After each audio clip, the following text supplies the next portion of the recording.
News Talk 98.9, the roar of Memphis.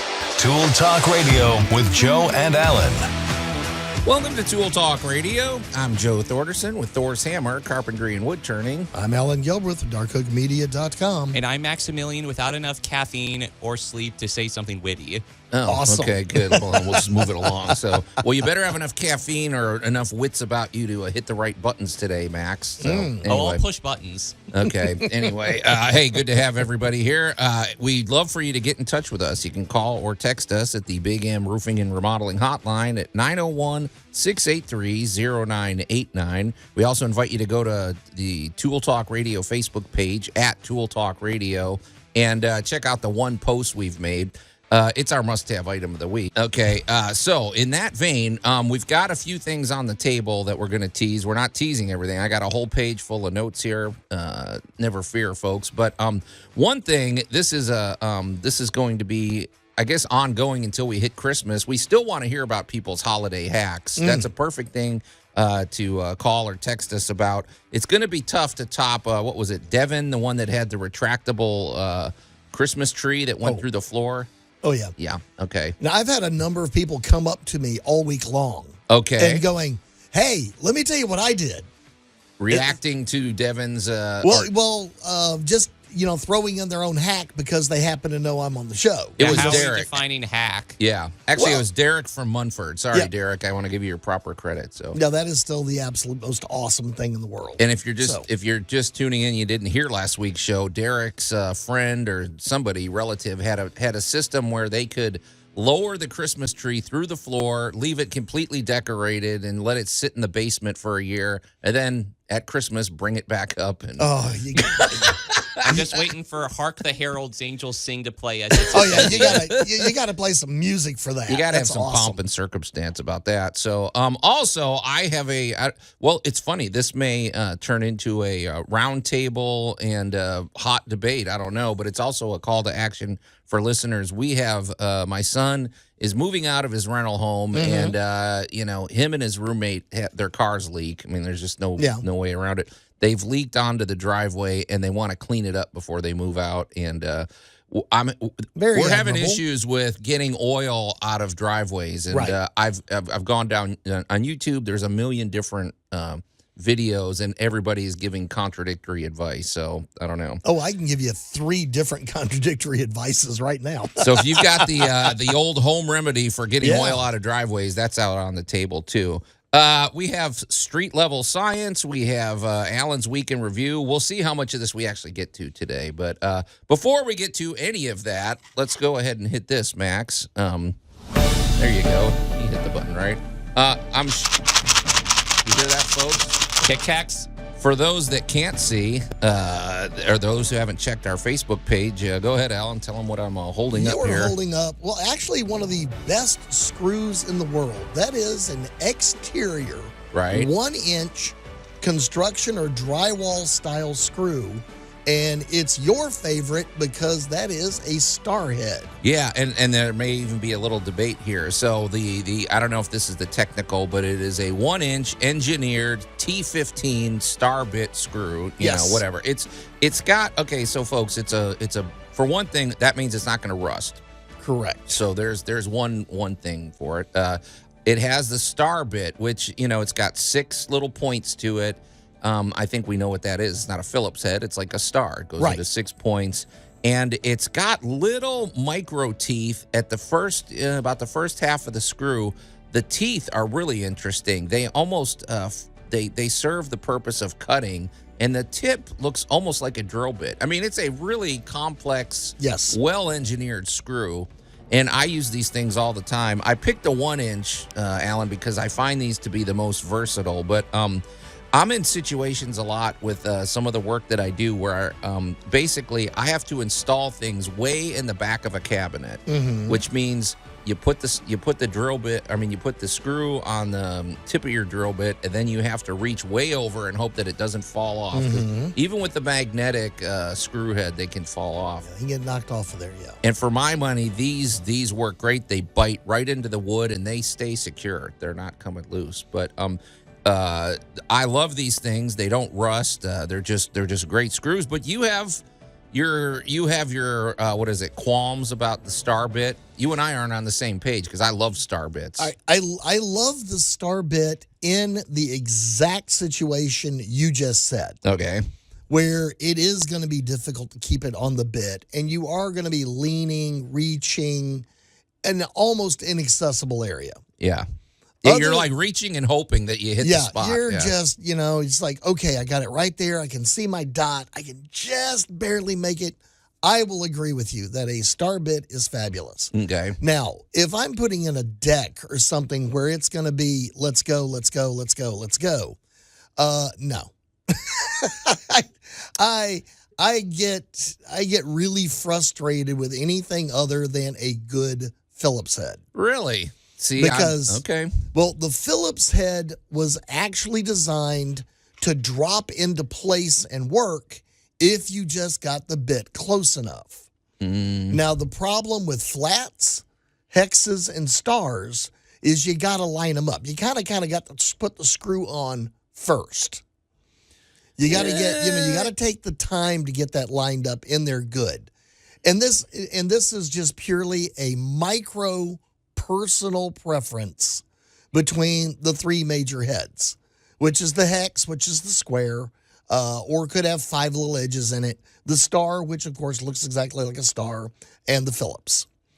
See, okay. Because for me, a star bit is ideal for a deck as well. Well, for one thing, the deck screws, I don't know why this is, but the deck screws that I use, because you know me, I'm a big fan of just leaving the wood alone and letting it be natural. Well, you can get deck screws in like green, or you can get it in a tan color, which goes pretty well with the wood that you're using, because even the green is like sort of it's like the treated lumber, or you can get it in black. But for whatever reason, the Phillips head screws that I see, you can only get them in gray or silver or black. I don't know.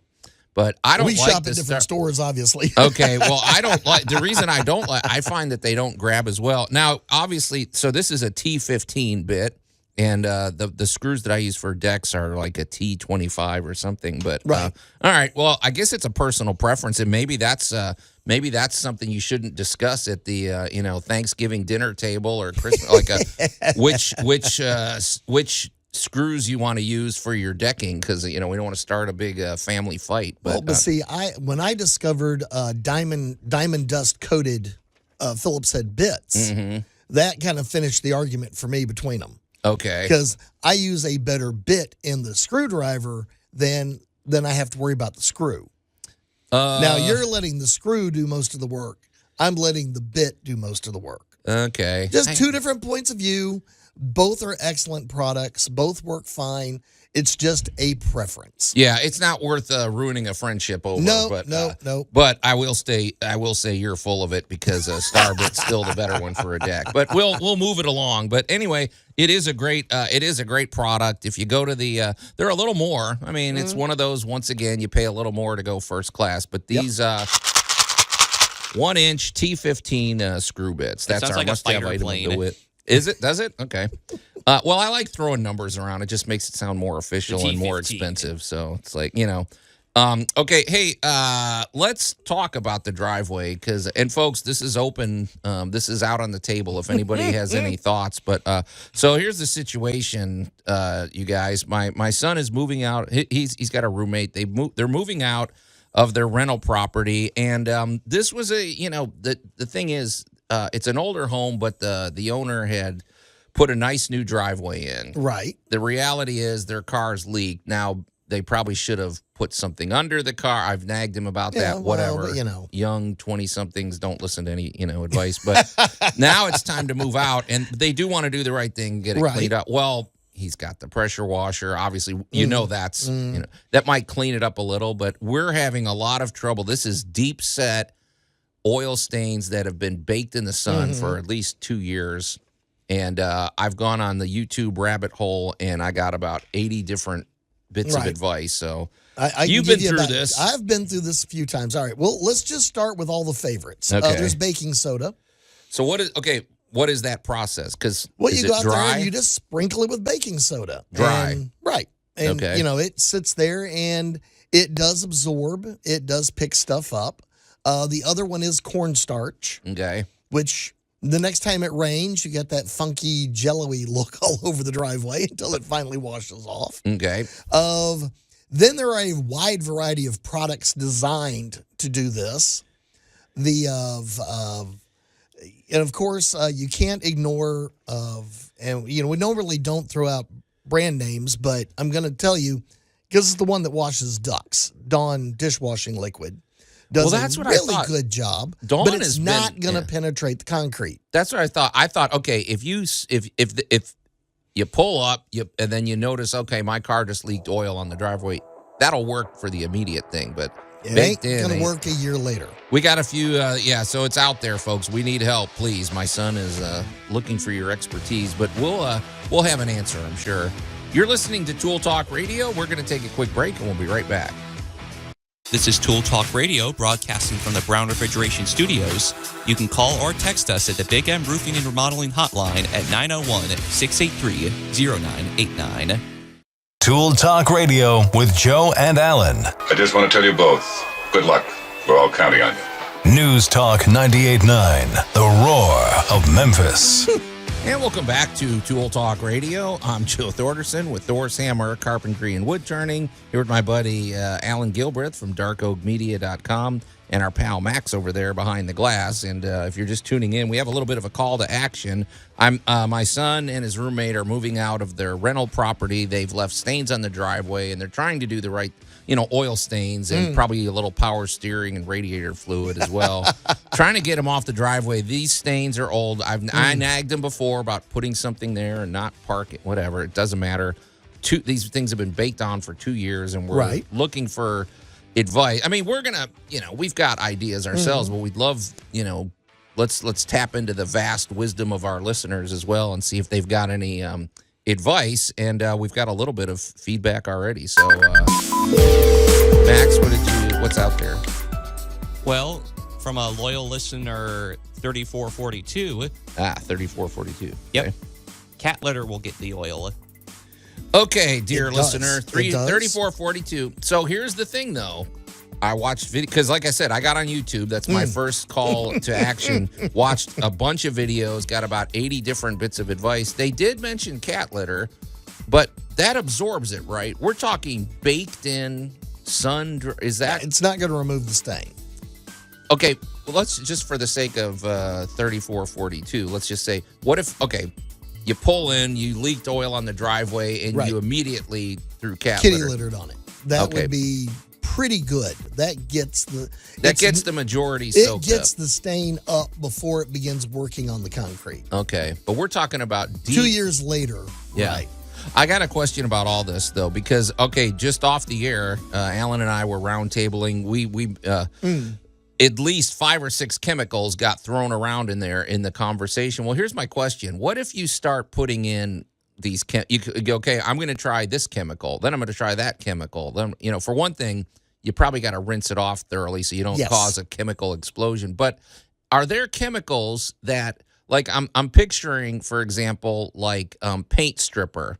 The minute you put a paint stripper on paint, it changes the whole, it changes the paint, basically. And if it doesn't come off, you've almost got something that's even more difficult to get off. You know what I mean? It changes the nature of the surface. So by putting all these chemicals in, are you actually hardening it and making the oil almost into a different substance, or you know what I'm saying? It's like causing a chemical reaction or something. So, well, sometimes the end result is worse than what you started with. that's what I'm saying. Like maybe try the less nuclear option first or something. And then, Well, yeah, and there's a variety of things, and let's just kind of walk through a couple of them real fast, because the home remedy stuff generally is for getting up the oil that just leaked. yeah. So you walked out there and you looked under the car and went, oh no. And you put down the baking soda or the cornstarch or the kitty litter Sawdust, or whatever. anything that will absorb the moisture. It gets it up out of there. Then it becomes a little more difficult. You got the power washer with the power washer cleaners and sprays. And that's if it's not too bad. You can get the regular driveway soap. Right. And get that pretty clean. But if it is really, really gotten in there, you're going to have something. Now, remember, you put the stain in over time. Right. So it's probably going to take a little time to get the stain out. So I have discovered that soft scrub with bleach, if you rub that in, get down there with a little scrub brush and rub that in and leave it, will begin to neutralize or bleach out a lot of the off colors. Any organic coloring in there will get bleached. That works pretty good. And pretty much your nuclear option is what all of your major concrete companies and pool companies are going to use, and that's going to be muriatic acid. Okay, so what is that doing? Is that etch? Because I thought that stuff like etches surfaces. If it's too deep, yes. I feel like there was a trend for a little while where people wanted to paint their tiles in the bathroom and stuff, and you have to etch it and get rid of that shiny surface. Wasn't that muriatic acid what they use? Yes. It depends on the concentration that you're using. So if it can bust through that, it can bust through some oil. It can eat pretty much anything. Definitely wear gloves and goggles and a lot of safety equipment, and definitely read the label. Understand what you're getting into. Now, recently there are 2 or 3 companies that have begun making what is called an overnight oil stain remover. Well, I wondered because everybody was talking about this goof off concrete clean. Like you put it on, you don't dilute it at all. Right. And you let it sit. And you might even put things like paper towels on top to keep it from evaporating or something. Goof Off makes one. Oil Eater makes one. There are a couple of other companies that make it. And it basically is of a chemical that is going to react and bleach out the organics. Okay. All right. Well, it's out there on the table. If you've had any good luck with that, we still want to hear from you. And thank you, dear listener 3442. I think you're on the right track with immediate oil stains, but I don't know that the cat litter is going to... That's not going to get the stains. It's not going to work in this situation. So in just a minute, I've got something that I didn't warn you guys about, but it was sort of a hot take that I wanted to run by, all about human psychology and generational differences. Before we get to that, though, I want to talk about our good friends at Brown Refrigeration because it's important. Is there anything more important than your HVAC system in your home? Right in now. terms of mechanical components, please don't attempt. We love DIY, but please don't DIY this, except maybe changing your air filter and, keeping your system clean on the outside. However, Brown Refrigeration is the company to call. We love this is a relationship. You should have you want to find a HVAC company just the same way you want to find a good auto mechanic because this is an ongoing relationship. Brown Refrigeration, get them out there once or twice a year to do a tune-up on your system and to do some preventative maintenance and to just make sure it's running healthy, kind of like a doctor's appointment. And if there are issues, there's nobody better. Brown Refrigeration works with trained systems, which are absolutely, state of the art. They're always working with cutting edge technology, including the Remy Halo system, which provides the cleanest air possible for your home.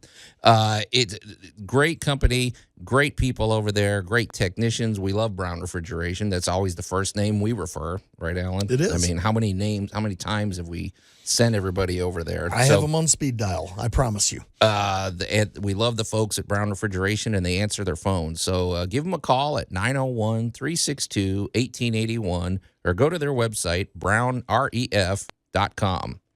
So I was talking to my wife and my daughter because sometimes, just out of the blue, I'm sitting there doing my show notes and everything. And sometimes I'll just ask one of them something and I'm like, wow, that's very interesting. Like just they have this, you get this hot take. Well, I was thinking about something and I asked my 27-year-old daughter, I said, don't overthink this. Just tell me 3 things because soon she'll probably be wanting to buy a home, her first home. I said, what are the 3 things, name 2 or 3 things that are important to you? And I was really stunned by her answers. She said, I want plenty of hot water when I'm taking a shower. I don't want it to run out. I want lots of windows and I want good storage. I was like, what? You're not talking about a patio. You're not talking about a veranda. You're not talking about what I was really these were just nuts and bolts very, I don't know. You know what I mean? I was surprised by that. Very utilitarian. And then not being restrained by I would say family traditional norms. Well, because I'm noticing a trend, and then I'll tell you what I asked my wife, because I'm noticing young people, like my sons, they didn't really care that much about owning a car or I don't know about you, but the day I turned 16, I was the first in line at the Department of Motor Vehicles, so I could get my license, and I couldn't wait to drive. I bought my first car when I was 16. I wanted out. Kids today is like, I'll Uber or I'll whatever. I was just sort of surprised by that in terms of those are not the answers I expected. I expected more dynamic. And then I asked my wife the same question. She said, I want a functional kitchen. I want a bathroom that is cozy, welcoming, and private. Yeah, with kids, you know how that is. Yeah. And I want good feng shui throughout the house. Okay. Now that, of course, is up to you how you do that. But to me, that's a little more reflective of our generation. But I was just noticing the difference between generations and what they prioritize in a home. I was really struck by that. Feng shui is a fancy way of saying ergonomics. Yeah, and that's up to you to lay it out. Although we've seen homes where it's broken up into cubicles, and it's like, if we're going to have some feng shui, we got to remove half these walls. Well, all right, let's just say when you and I were getting our driver's licenses, right, there was no other option. Well, yeah, we couldn't call Uber. There was You're no taking a Uber. bus or a train. Your Uber, if your dad's name was Uber, that's what you had. Right. And you didn't trust the taxis because of Robert De Niro. All right. You say that, but I got news for you. The movie Jaws nearly closed the state of Florida. Yeah. So do not underestimate the power of a movie in the 70s. I didn't even want to go in a swimming pool after watching Jaws. So, man, this is just something I'm throwing out there as a theme. This will be out there too. I was just noticing the huge difference in the generations as far as their priority. It's not our world anymore. Yeah. Good hot water and lots of everything. storage. All right, you have in your hand, you've got a phone sitting there that is the sum total of technology. Exactly. So, anyway, that's out there. There's a lot on the table. There's still much to discuss here on Tool Talk Radio, including we're going to find out what Allan did this week when we come back. This is Tool Talk Radio, broadcasting from the Brown Refrigeration Studios. You can call or text us at the Big M Roofing and Remodeling Hotline at 901-683-0989. Tool Talk Radio with Joe and Allan. Do you know what happens to a butter-based frosting after 6 decades in a poorly ventilated English basement?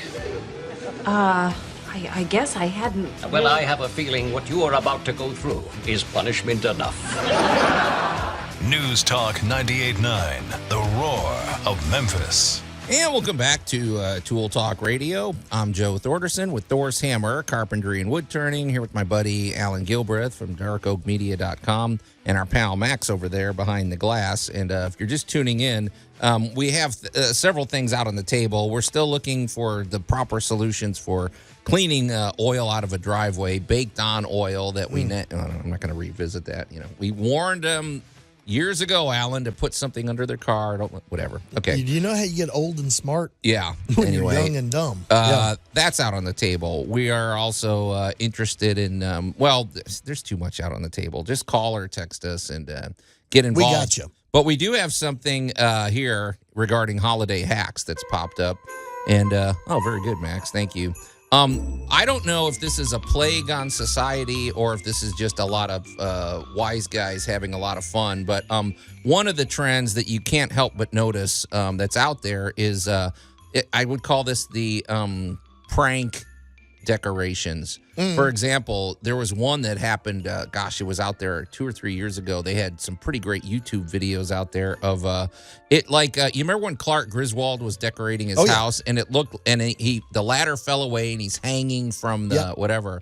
Well, you remember how many people took up the call to action and they decorated and they had a Christmas line hanging and they had a dummy or a mannequin hanging from the line, and people were reacted. They panicked, and they were trying to help this. Call in 911 to tell them somebody's falling off the roof. Right. Yeah. And then you see these others where it looks like Santa's stuck in a chimney, like with just his legs hanging out. Yep. Now that one could be okay. You know, it's all fun and games with that, but this is one of those where I'm thinking, okay, there's probably a safety issue here because somebody might say, well, you know, we're not using our fireplace. We can shove something up there and bottle it up, but there's a good reason why you shouldn't do that. Explosive pressure. Well, not everything. Just because you're not using your fireplace doesn't mean that a hot water heater or something isn't venting through your chimney. I happen to know that my hot water heater does vent into the chimney. Do you? Don't look at me that way, Alan. Man. I'm sorry. Well, maybe it's Your a house code is- violation. Yeah, oh man. There's a pipe. I've gone up there. It goes right into the chimney. Yeah, that's not good engineering. We're gonna have to talk about that off the air. However, I will give you the number one reason not to stick stuff in the top of your chimney, Okay. and that is because you removed the bird cover. You removed the assuming cap or there is a screen. bird cover. Well, Some people don't have that. well, if you don't, you have angry birds all year long in your chimney if you live in the Mid-South. Okay.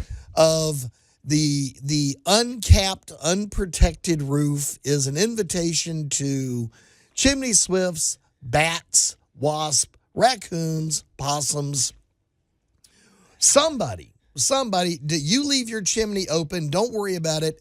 A critter will be assigned to you soon. Yeah, they're gonna go in there. It's Going to too be tempting. there. So. Yeah, they're going to be there. So that But would be my number one reason not to do that. Okay, but also don't vent it up with something that's gonna get clogged. Like there's a certain balance. It needs to breathe still and everything. But but anyway, I was just thinking of these decorations that have been out, and especially the Halloween ones. When we see these, that it almost looks like somebody likes to take it to extreme and almost makes it look like a murder scene or something. But Or like the ones where they recycle Halloween into Christmas. Like there was this just for context, there was this intersection where it's like, all right, I'm going to leave the Halloween skeleton up and everything on the street corner, and I'm just going to decorate it with Christmas decorations. It's like that thing stayed up for a year. It was great. Our buddy Brandon Olmsted does that exact thing, man. He just puts a Santa hat on his 15-foot skeleton and ready to roll. They're decorating their 12-foot skeleton and making him festive. However, I do love a good, I love practical joke type things, but maybe not one that's going to cause a neighborhood panic. So let's not panic. Let's not panic the neighborhood. All right. Well, speaking of panicking, let's shift gears. The humanity.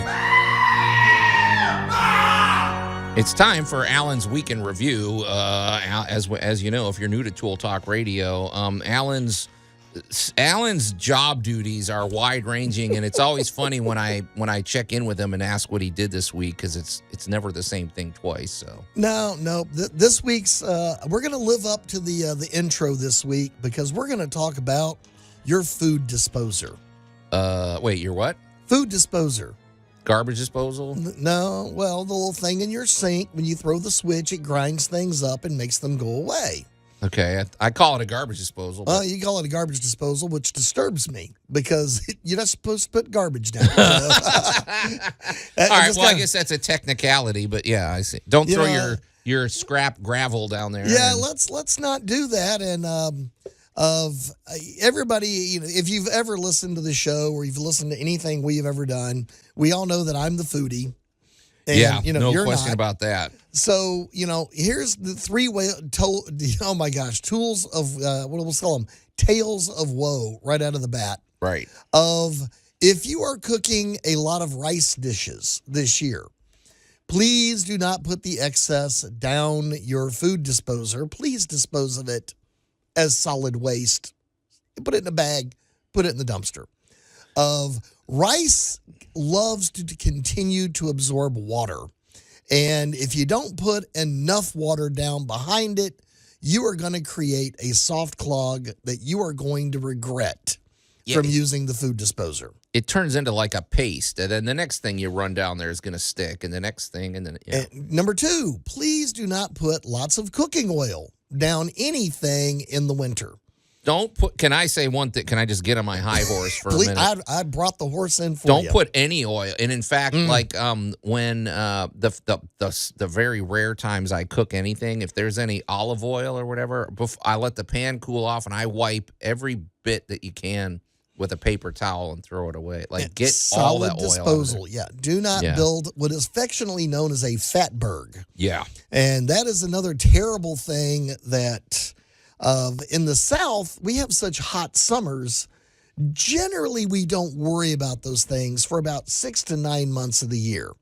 But for about 3 good months, all right, any oil that you put down your drain can solidify and begin to build a nice, solid, soft clog dam that can be very difficult to get rid of. Mm-hmm. So, and number 3, please get one of those little covers that keeps your silverware, your watch, priceless family heirlooms, wedding rings from winding up in Knives the and disposal. forks, everything. Oh, my yeah. gosh. I got a question. So basically, you were dealing with clogged garbage disposal. Well, I had to replace one this week, and that is just anything but fun.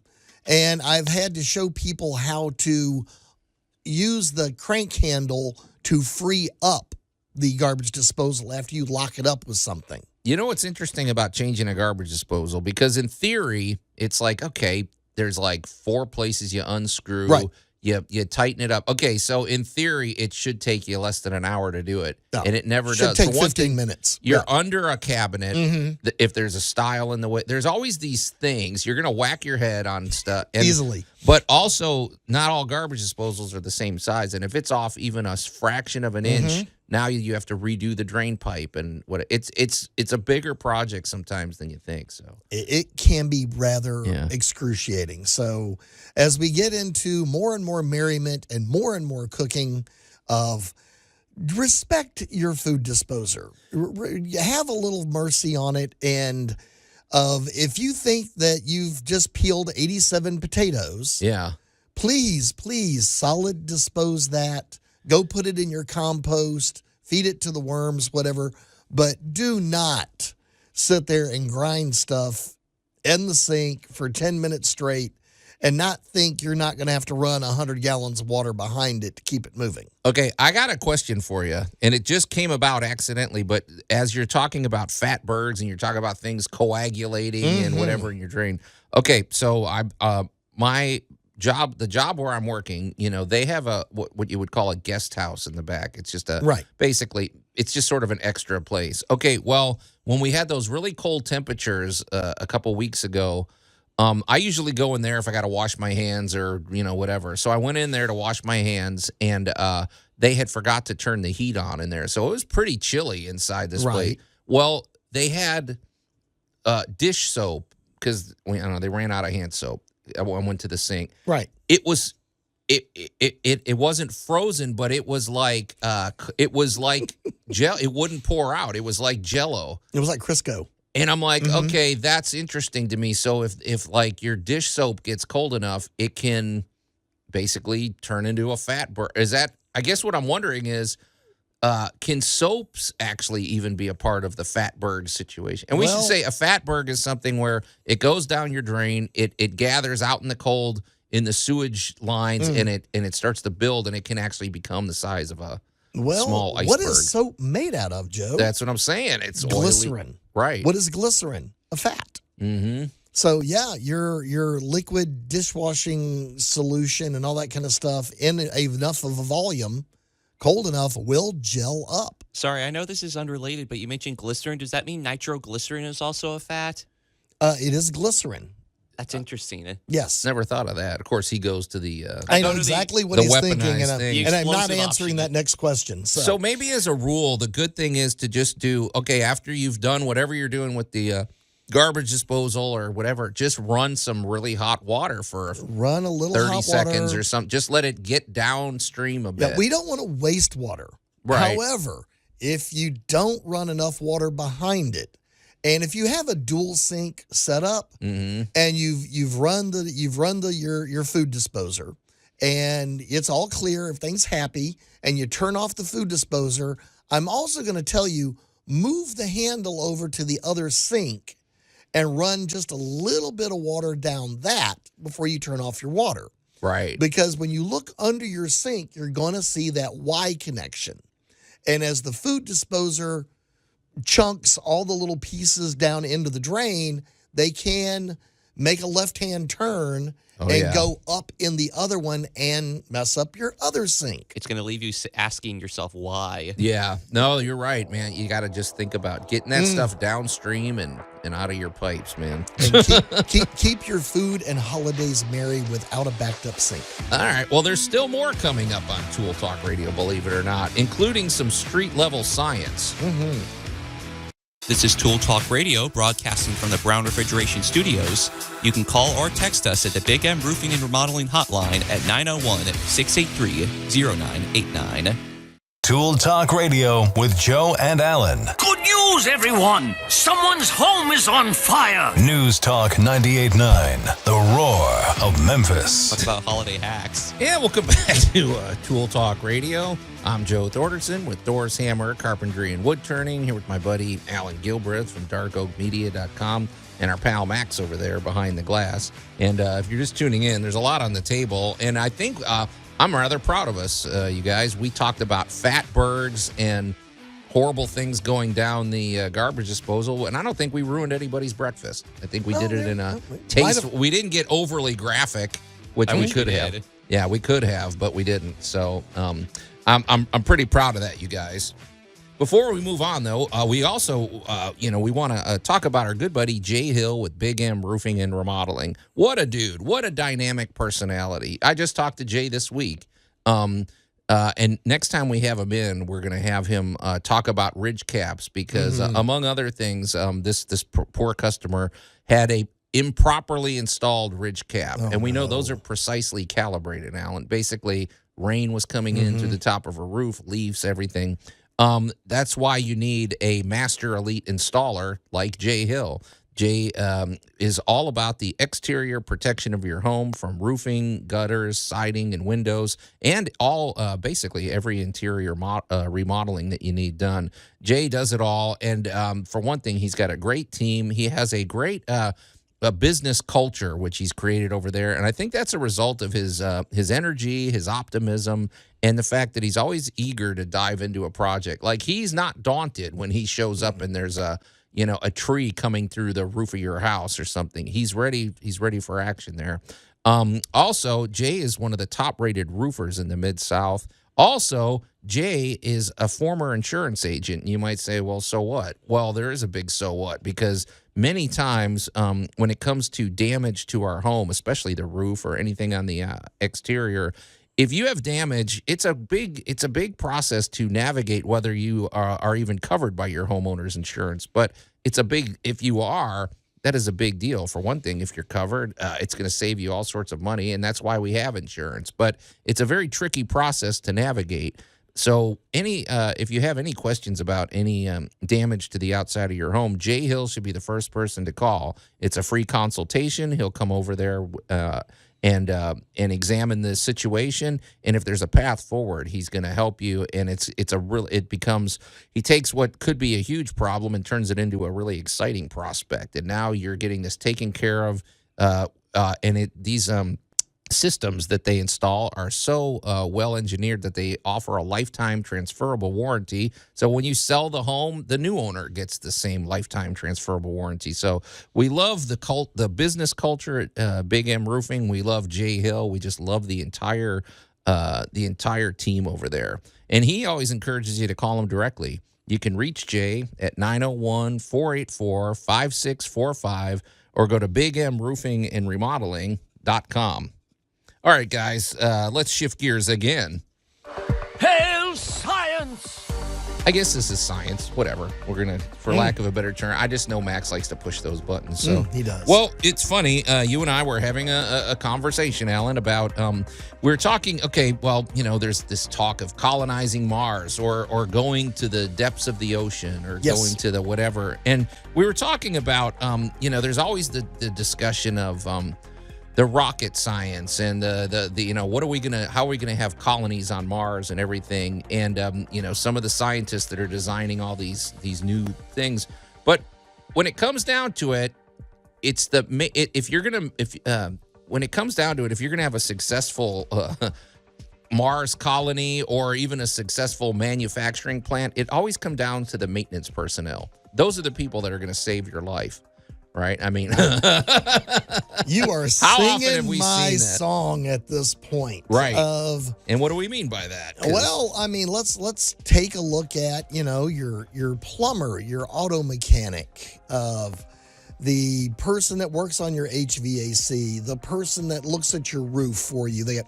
Your people that maintain the very structures we need to live. Right. I mean, I don't want to sound overly dramatic, but I work with a lot of hospitals, restaurants, retirement communities, that kind of stuff. And let me tell you, if you're in a hospital bed and it doesn't work smoothly, the best person on the planet is the maintenance personnel that knows how to fix that bed. There you go. If your water ain't working, it's the person that knows how to get your water going again.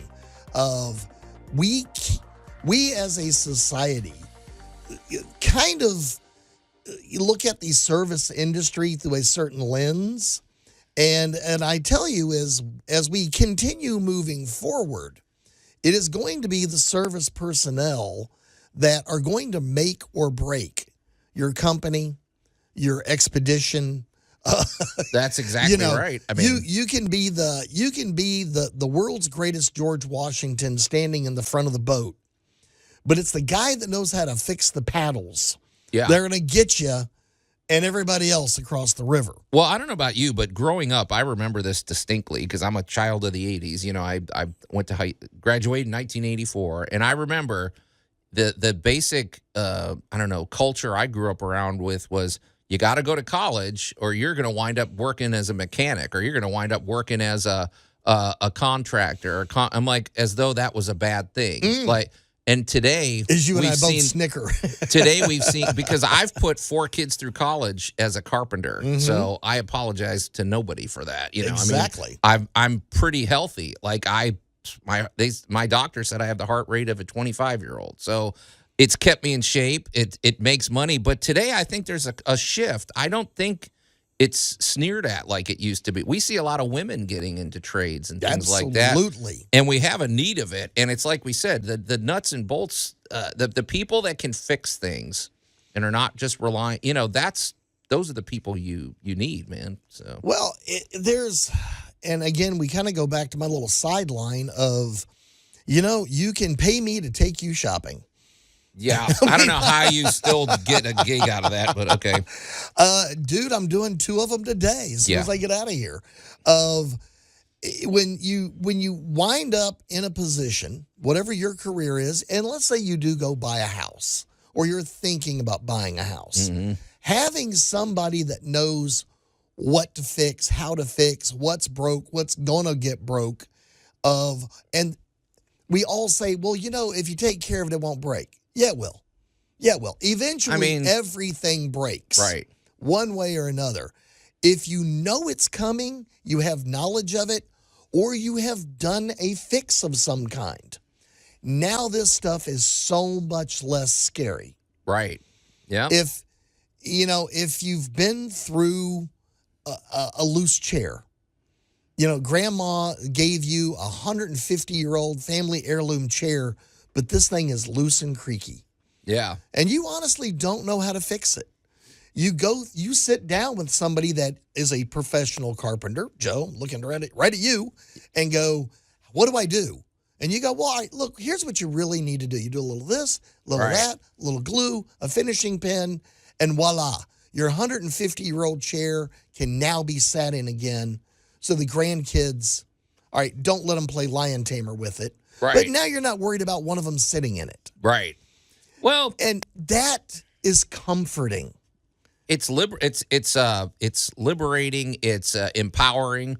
When you know how to fix things, yes, it is a And I got news for you. When we get to Mars, the maintenance personnel, they're going to be your best friends. Oh yeah, because They're the ones keeping you alive. Yeah, they're going to look up at that dome and go, okay, if we don't replace that girder over there, this whole colony's coming down, man. Yeah, if we don't put a patch on that, we're going to get sucked out into space. But it's just a little reminder to don't overlook just because somebody shows up and they got their sleeves rolled up and they got grease on their face. That's the person you want. Could be one of us. All right. Well, Tiger basketball is coming up. This is going to be good. But it's time to get out of here. I hear the music. So thanks for listening to Tool Talk Radio. On behalf of my buddy Allan Gilbreth and our pal Max over there behind the glass, I'm Joe Thorderson. Thanks for listening, and we'll see you next week.